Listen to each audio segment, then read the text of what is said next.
Hey everybody, it's Jordan here from Switchwatch, back again with another review of another shooter. This time it's Psycho's first ever game, Samurai Aces. I was very excited to review this one. Is it worth your hard-earned cash? Well, let's find out. Samurai Aces presented Psycho's very first game as a new developer in 1993. So I was very interested to see the origins of the company, since I'd loved just about all of their games that I'd played up to at this point. After playing just a few minutes in Samurai Aces, it was all on show, clear as day, that this was the game that set out the stall and framework for most of their games to come. There is very little story to Samurai Aces. Set in a futuristic feudal Japanese world, 6 pilots journey to defeat the evil inside of a floating castle. Each have their own reason for going into the breach, but it's honestly not very important in the grand scheme of things.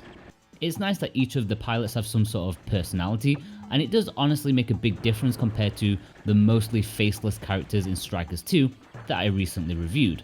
What I enjoyed about this game is, similarly to Gunbird, there is much more personality with a bit of dialogue between the stages, and a more fun and interesting ending when the pilot finally defeats the last boss.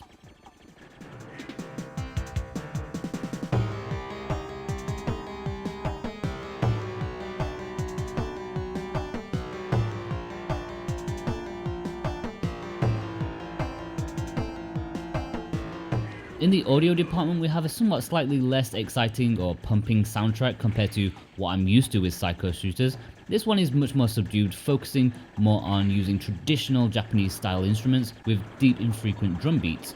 It's far less noticeable compared to what came later, so in that regard it's a slight disappointment. Visually, the game is on par with the rest of the classic Psycho shooters, even if it's the first game.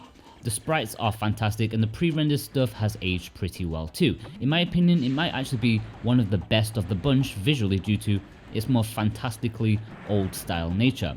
I much prefer it over the military dullness of Strikers, for example, but it doesn't quite have the same flair that Gunbird has. I do honestly think it's an appealing looking game though.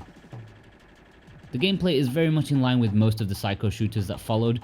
Choosing one of 6 varied crafts, you pilot your way through 7 bullet hell stages filled with enemy crafts and more bosses that you can shake a stick at. Each of the crafts are unique in their shooting styles, and I think in speed too. You'll definitely want to give all of them a try at least once before deciding on a favourite. I think this may actually be the first time that I've struggled to come up with who is my favourite. I like Tengai the monk for his power, but he's just a tad too slow, and picking up power-ups is kind of difficult. I also like Gen, the gadget guy who flies a ship that's totally not a ripoff of the X-Wing. He's really super quick and fairly powerful, but his panic bomb just doesn't have the immediate impact that I like. What I'm saying is, I like the fact that each of them have their own strengths and weaknesses. They all offer something, and playing with them all is quite fun, which is always a good sign of a great shooter. Plus, it offers more replay value in this regard. Blowing up enemies can grant you power-ups which can increase your shot power and its width. You'd want to pick these up as much as possible, since being stuck at the first level of power is not great, and it's the worst part about losing a life, to be honest. You always want to be at full power as much as possible. Your standard shot is set to auto-fire on the Switch's A button, which is great, but if you want to charge up and do a more powerful attack, then you need to hold down the Y button for that. This is a special attack and it's really useful as it's incredibly powerful, almost as much as your panic bomb. It can also offer you protection by destroying enemy bullets. It's so useful in fact that in this game it takes an absolute age to charge up and is incredibly risky to use. I'm not sure if I liked this, to be honest. I would have liked it if it was quicker to charge up, even if it meant being slightly less powerful. Then finally you have the panic bomb, which I just mentioned. You start off with 2, but you can pick up more. This is mapped to the X or B button and should be saved for a rainy day, as it will just about annihilate everything in its path. Unlike the other games I'm used to, it doesn't offer universal protection, so be warned, you are still vulnerable from areas unaffected by the attack. Even with all the assists, I found the endgame of Samurai Aces to be one of the most difficult. The final stage is just brutal with boss after boss after boss. This game is definitely one for the challenge freaks. I love the game, but it's definitely too difficult for me. It's probably not one that I would recommend to those wanting to enter the genre, even with 7 difficulty levels on offer. You'll probably want to start with something a little more accessible than this. Of course, I can't talk about a vertical shooter on the Switch without talking about using the Switch's full screen length. It's obviously a glorious and fantastic way to play, making the Switch a very unique proposition in the gaming world. So why talk about this when you can do this? Oh yes, this is not a new feature, but it's the first time I dared to try, and I'm wondering why I haven't done it sooner. Holy moly, this is wonderful. I know it's not logistically the easiest thing to do, but if you have the ability, play it like this. Oh yes. For value, without wanting to repeat myself too much, it just depends how many times you're going to play it over and over. Mastering Samurai Aces will not be an easy task, even for the most hardcore of shooter fans.